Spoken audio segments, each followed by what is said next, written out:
Өнөөдрийн аялал бүтэнсэн өдөр таарчлаа. Яагаад бүтэнсэн өдөр тааруулсан бэ гэхээр зэрэг Япон Монголын хамтарсан SSC Rally Mongolia 2013 холын зай олон өдөрт тэмцээнд манай Эко клубээс 6 тамирч орж байгаа. Тэр тамирчтайгаа одоо гаргаж өгч байгаа нөлөөтэй үйл ажиллагаа. Одоо бид тэрэлж рүү эцэгчлээ гарч тэрэлжээ сайхан байдлаас ойрхон аялал тавьчаад байна. Холын аялал руу явуулахаар ойрдоо бас бороо хэрэгтэй цаг агарын байдал жоо тааруулж болох учраас ойрдоо жоо ойрхон аялал тавьчихлаа.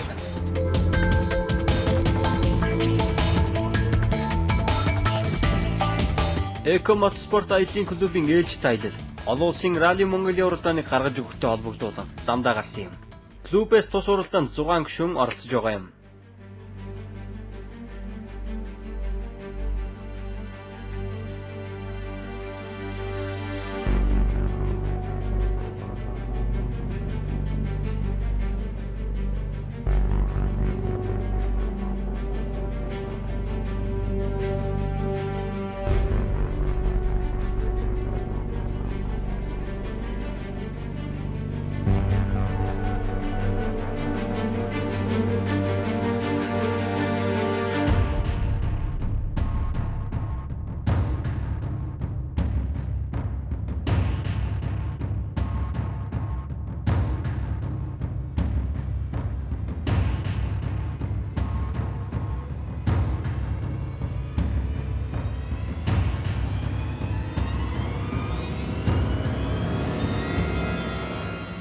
Өнөөдрийн аяллаа онцлог болохоор Rally Mongolia гээд 13 оны олон улсын ралли тэмцээн өнөөдөр гарч байгаа. Одоо Монголд жилд нэг удаа болдог олон улсын хамарсан ралли холын зай уралдааны тэмцээн болж байгаа. Энд манай клуб байгуулагдсанаас хойш клубын гишүүн болж байгаа 6 гишүүн маань энэ тамирчид маань одоо тэмцээнд оролцсон. Тэр тусмаа клубээс маань анх удаа эмэгтэй мотоциклчин маань бас энэ тэмцээнд оролцсон бас их тэмдэглэвчтэй үйл явдал болсон л доо. Бидний одоо 13 яг клубын өөрийн манай клубын 13 гишүүн явж байна. Тэгээ Улаанбаатар Гачуурт тэрэлжийн чиглэлд 120 км-т явж ирчээд энд одоо өдлөөд байж байна. Тэгээ манай клубынхаа өглөө 13 мотоциклтай баг ирж клубынхаа тамирчдыг гаргаж өгсөн. Тэгээд өглөө гаргаж өгчөөд өчтөр цаг агаар харж байхад бол бороогүй сайхан өдөр болно гэж хэлсэн л та. Тэгээ өглөө гараад явсан чи гів гинтхэн сүрхээ бороо хасгаад нөгөө нартаа сайхан саадгүй явна гэжсэн аялал маань эсэргээрээ хүндрэлтэй хүнд энэ дөрөө тэмцээн шахуугаар тиймэрхүү хүнд шавар намагтай нэлээ хүнд болж байна. Манай энэ шинхэн гишүүдэд маань нэлээ боллоо туршлага боллоо гэж бодож байна л да. Тэгээд харин нэлээ шант шаардж байгаад энэ тэрэлжийн гачууртаар энэ тэрэлжийн хойдлоор орж идэг замаар орж ирсэн харин тэгээд даваа саадаач давсан шавар намгаач нэлээ туулаад ирсэн. Одоо та нар туулаад болцсон уу гэсэн шиг нар нь тэнгэрийн сайхан цэлмэд их гоё болоод эхэллээ. Одоо аялал сайхан явагдаж байна.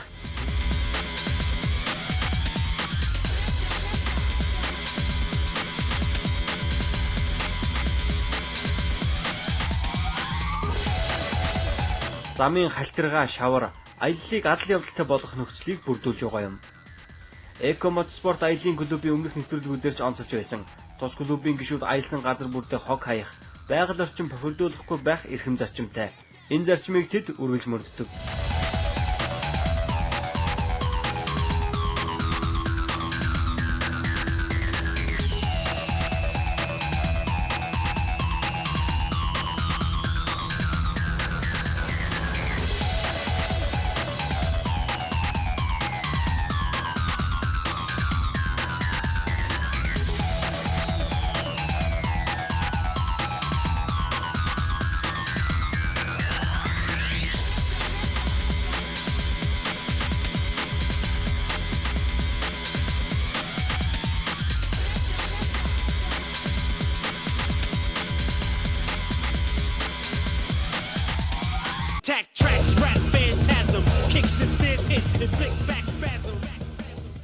Би бол клубт хэлсэд анхных аяллыг хийж байна л да. Тэгээ клубт хэлсгээс өмнө ганцаараа юм уу ахтайгаа ингээд хээр гадаа аялалд явж ирсэн. Тэгээд хаашаа явахаа мэдэхгүй. Бас энэ тэнд байгалийн олон дурсгалт газрыг сайн мэдэхгүй болохоор тэгээд очдөг нэг ганц 2 3 газартай. Тэгэл тэрүүгээрээ явдаг. Энэ клубт хэлснээр болохоор ах нартайгаа нийлээд байгалийн гоё газруудыг үзээд хаашаа аялахаа бол мэдж байгаа. Олон гоё газраар явж байна. Тэгээд давуу тал нэг бол одоо зөвлөгөө, тусалцаа. Биетэй зөвлөлөө халуун яриа өрнүүлээд дуур чадвараа сайжруулах гэх юм уу. Тиймэрхүү талын их зөвлөгөө их авч байна. Тэр талаараа л их даваа байна да.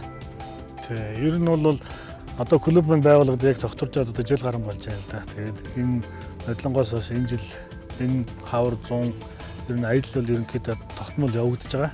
Энэ манай өөрийн клубын үндсэн гишүүд бол аюу идэвхтэй оролцож байгаа. Үүний дагаад мөн нэмж шинээр одоо моцыг сонирх залуучууд бас клубт маань шинээр ирж орж ирж байгаа.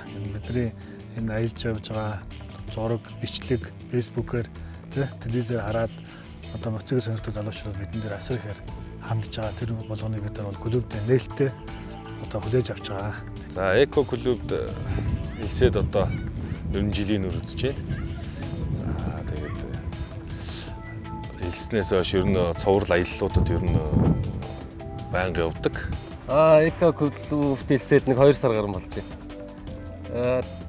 Одоогийн байдлаар ингээд нэг 3 дахь аялалтай явж байгаа шүү дээ.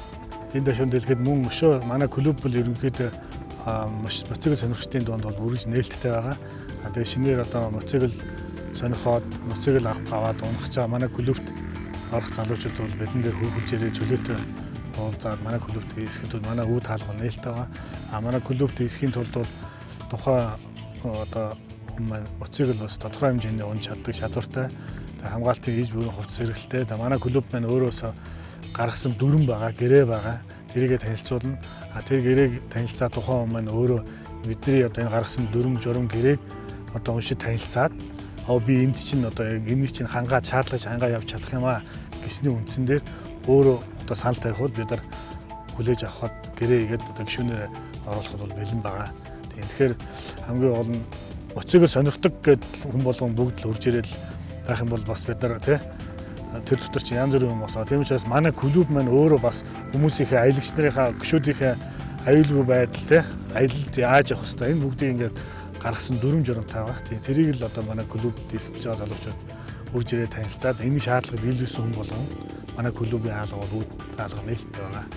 Өөрт хэрэгтэй зүйл гэвэл одоо энэ спортоор хичээллэхэд одоо эрүүл мэнд талаасаа ч юм уу биеийн хөдөлгөөн тэр талаасаа л хэрэгтэй санагдсан да. Ер нь бол одоо гар хөл байн хөдөлж ядгаараа ч юм уу тэр талуудаар айгүй гоё даваасан гэсэн. Моцикл яг сүүлийн үед яг спорт моцикл унаад бол яг 3 жил л болж байна. Өмнө нь бол багада полнит 5 ундаг байсан, полнит 4 ундаг байсан.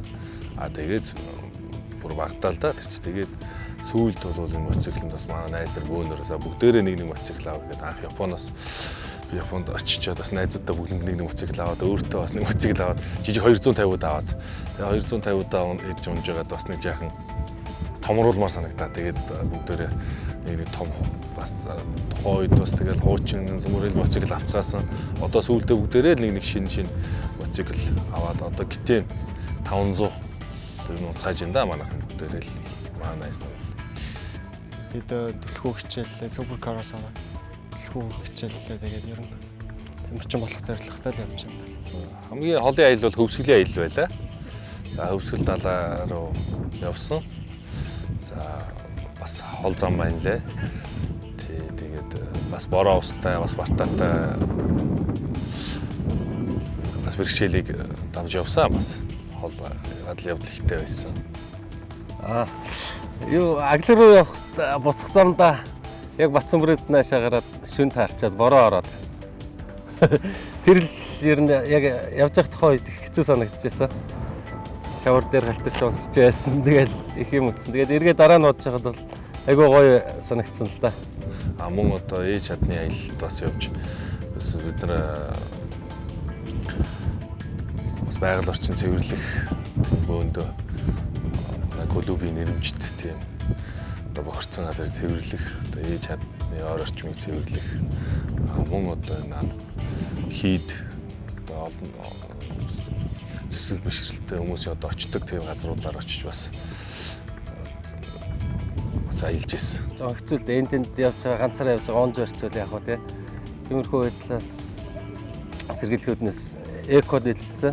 Баг хамт олноор ингээ явж яах гэдэг чинь одоо ариун туршлагатай хүмүүсээс янз бүрийн үг сонсно, янз бүрийн сурна. Тэгээ яг хөө ингээд энд ганц нэгээрээ мотоцикл унаа явдаг залуус ингээд нэгдээд бүүнөрөө нэг баг болоод явах юм бол ер нь л бүх талаараа л ашигтай гэж бодож байна да. Ер нь бол залуучууд ер нь зөв одоо спортлог цагаа зөв зохистой өнгөрөөх одоо бас бие үлдрээ өвдөж гисэн бас сэтгэл санааны өвдөж гисэн эрүүл агаарт ингээ сайхан Монголынхаа үзэсгэлэнт байгаль мэдэрч илүү одоо машинтай явахаас илүү мотоцикл бол илүү мэдэрдэг гэж ойлгодог. Тэгээ тэр утгаараа ингээд явах нь илүү гоё санагддаг. Бөөндөө ингээд бас туршлага солилцоод би одоо мотоцикл аялалд явж байхад ингээд нүүр дөөр шилэнд ингээд багтаад одоо ах нар бүгдөө ингээд цувраад явж байгаа. Тэр бүгдийг харах бүгдөө дотроо гоё орхисцсан. Тэгэл хөрцөн. Тэгээ явж байхад хамгийн гоё юм да. Тэр бүгдийг нүүр дөөр харах л гоё. Бас мотоциклийн энэ спортоор одоо олон жил залуугаас ажилласан манайсаа ах нар байдаг.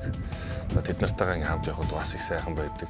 Бас олон зөвлөгөө авдаг, зөвлөгөө сургамж авдаг. Тэгээд одоо мөн одоо байгальд явахсан тэр нь л их сайхан байдаг та.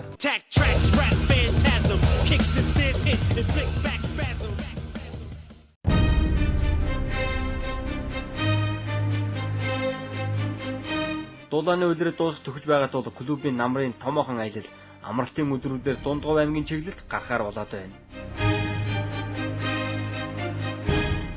Хотын гудмаар зөндөө залуучууд хүүхдүүд мотоцикл унаа давхиж идэг. Тэр бүгдийг бол ерөнхийдөө нэгдсэн нэг зохион байгуулалтанд оруулаад ямарваа нэгэн зорилготой өрхийн тулд хэд хэдэн зорилттой ингээд ийм тийм жоохон тийм албан ёсны маягийн болгожл байгаа юм. Тэгээ яг энэ үнд одоо манай клубын үе таалга бол одоо хэм бүхэнд нээлттэй. Одоо дээрээд мотоциклд хүнж байсан урж ирээд илсээд бид нарт одоо дундаасаа мотоцикл дээр бас борлуулах жил байдгийн. Тэгээд мотоцикл дээр аваад манай клубд илсэж болно. Илсээд ингээд бид нартай хамт сайхан явж иж бас болно. Манай ах ингээд ахын найзуудаараа холбогдоод энэ клубт илсэн. Тэгээд одоо над шиг ингээд өмнө нь одоо энэ клубын талаар мэдэхгүй одоо ганцаараа хоёулаа ингээд явдаг.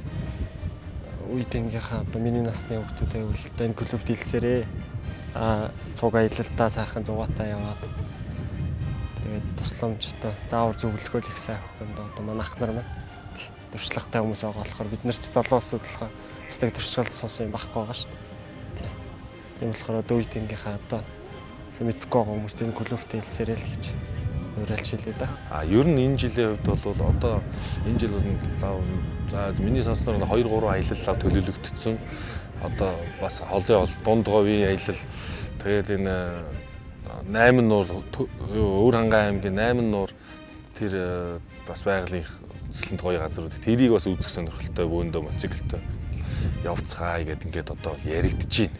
Эко мотоспорт аяллаа клубын одоо ингээд 100 цагийн хуваарт үйл ажиллагаа ямар ч явж байна. Тэгээд цаг заван таараагүй оролцож чадаагүй байгаа гишүүдтэй дараагийн аялалдаа эрчимтэй идэвхтэй оролцоорой гэж хэлье. Та нартай зориулсан үйл ажиллагаа тасралтгүй явагдах болно л гэж хэлье да. За ер нь бол ойрын хугацаанд яригдж байгаа нэг том аялал бол бид нар Дундгов аймгийн их баг газрын чулууны чиглэлд аялах хоо яригдж байгаа. Энэ дээр хүмүүсийнхээ санал аваад хүмүүсийнхээ бас ажлын зав зайг хараад ерөнхийдөө клубын гишүүдтэй зараа тараасан байгаа. Энэ бол ойрын хугацаанд их том аялал байна. Дундгов аймгийн баг газрын чулуу чиглэлд хүрэх аяллыг хүртэл түр баяртай.